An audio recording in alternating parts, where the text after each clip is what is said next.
Welcome to Storytime with Texas Red.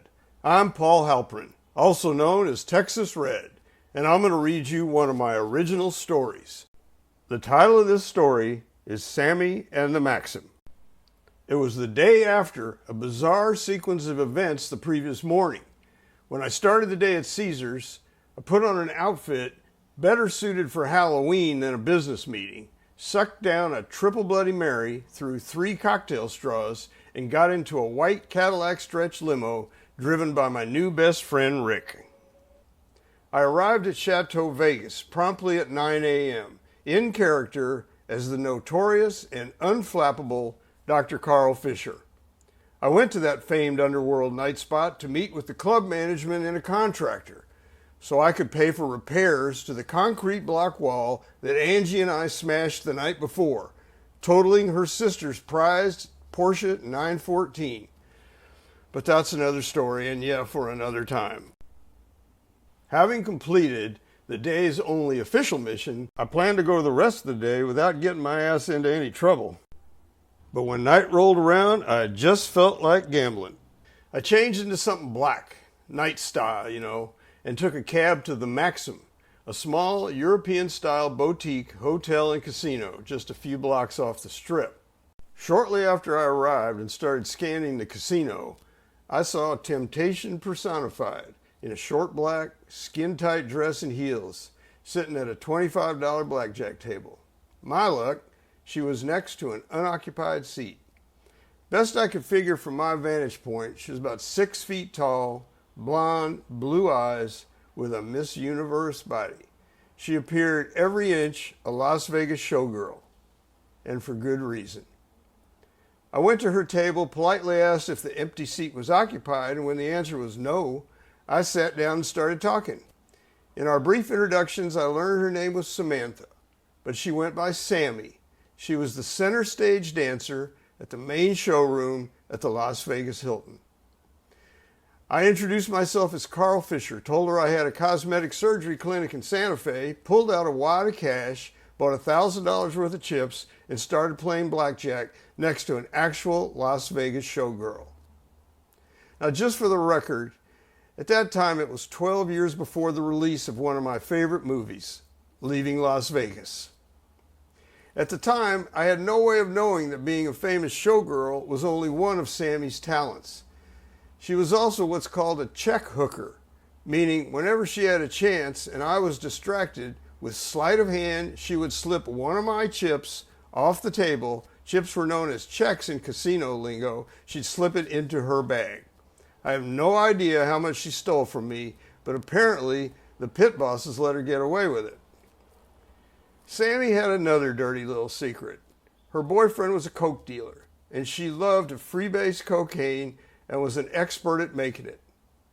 During a shuffle break, Sammie told me that if I bought an ounce of coke from her after her show at the Hilton the following night, we'd go downtown, get a room at the Golden Nugget, and freebase cocaine.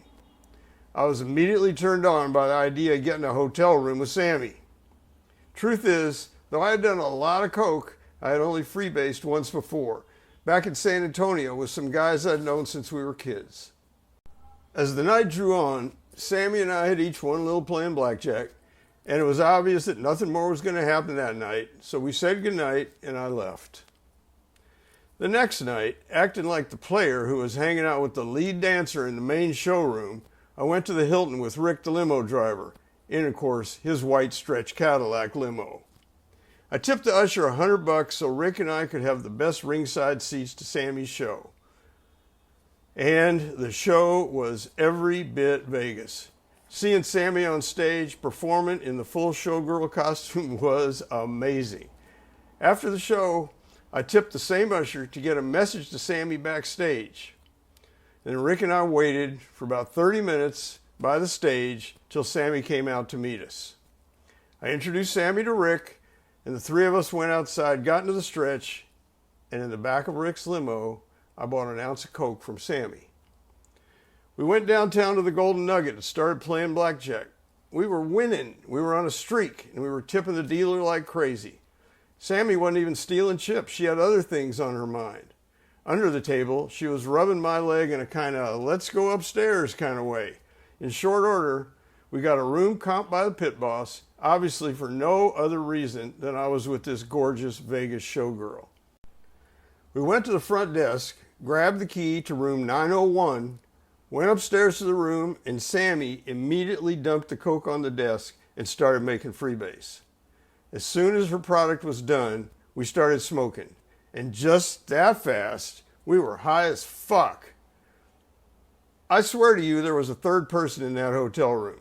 And 42 years later, I can't tell you who he was, where he came from, or if he was actually even there. But I do have a mental picture of a big guy in a dark suit with a small handgun, probably a .22. I also have a memory, and maybe it was a cocaine vision or hallucination, that the gun went off and the bullet ricocheted around the room. At that point, my thoughts of sleeping with Sammie had completely gone out the window. We got high as fuck and went downstairs to play blackjack again. I was betting black chips, hundreds, and winning, and there were people watching us because we were Hunter Thompson style outrageous. Sammie was once again doing her thing with my chips, and I pretended not to care. I was winning, and we were really fucking high.